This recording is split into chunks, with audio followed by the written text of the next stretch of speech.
À 16 ans et élève en classe de 4e, cette jeune fille était loin de s'imaginer que ses vacances scolaires à Niankologo dans la région des Cascades allaient être un cauchemar. Venue de la Boucle du Monde pour passer les vacances chez sa tante gérante d'un Baki restaurant, la jeune fille verra sa vie bouleversée suite à sa rencontre avec un gendarme. Elle raconte avoir été harcelée par l'agent de sécurité. Le vendredi 14 août 2020, le gendarme serait passé à une autre étape. Le matin, très tôt, à 7 h, il m'a appelé, dit qu'il devait nettoyer sa maison encore. J'ai dit, moi, je n'ai pas de temps pour venir nettoyer la maison, parce que les travaux sont nombreux. Je ne pourrai pas venir. Il a dit, si c'est comme ça, il a laissé. Il m'a appelé encore demander. J'ai dit que ma grande-sœur est partie au marché. Quand elle va venir, je vais la demander, voici à l'état, je pourrais venir, je vais la dire. Et moi, il est arrivé, il a ouvert la porte. Moi, j'ai rentré. J'ai posé la boisson là sur la table. Lui aussi, il voulait rentrer. Moi, j'ai réglé un peu, puis laissé la place pour qu'il rentre. Ce qu'il a rentré, il a fermé la porte et puis bouclé. Et puis, tiré-moi rentrer dans l'autre chambre là. Et puis, fermer ça et puis boucler. Et puis, prendre les mains dans mes bras là. Et puis, il me dit de prendre 4 bagues. C'était posé sur une valise. Moi, j'ai pris, il a dit de déposer. Moi, j'ai déposé.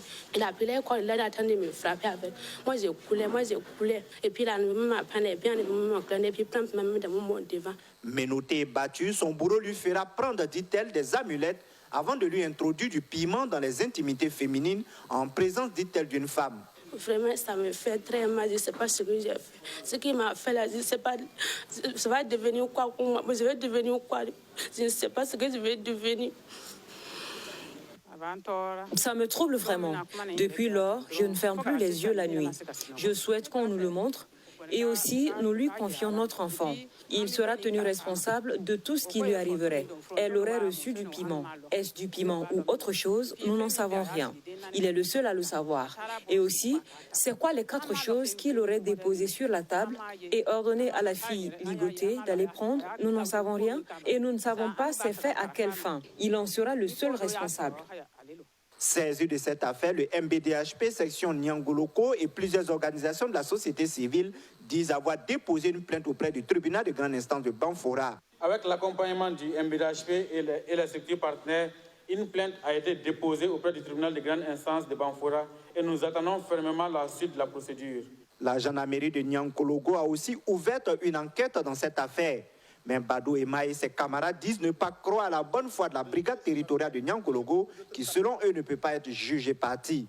Des documents ont été signés par la mineure à la brigade sans qu'elle ne sache réellement le contenu. Un autre fait important est que la gendarmerie a confisqué les téléphones portables de la fille et a effacé tous les contacts de son répertoire. Cette situation nous amène à douter de la volonté de la gendarmerie de Niankologo à la manifestation de la vérité. Le dossier qui est en train de monter au niveau de la gendarmerie, honnêtement dit, nous, coalitions, nous ne reconnaissons pas dans cette démarche-là.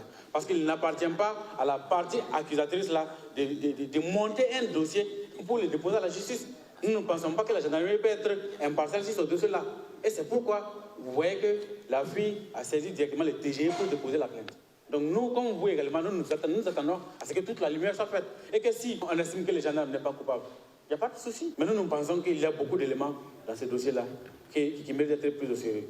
La fille, elle a 16 ans, victime d'harcèlement, victime de torture, des sévices sur son corps.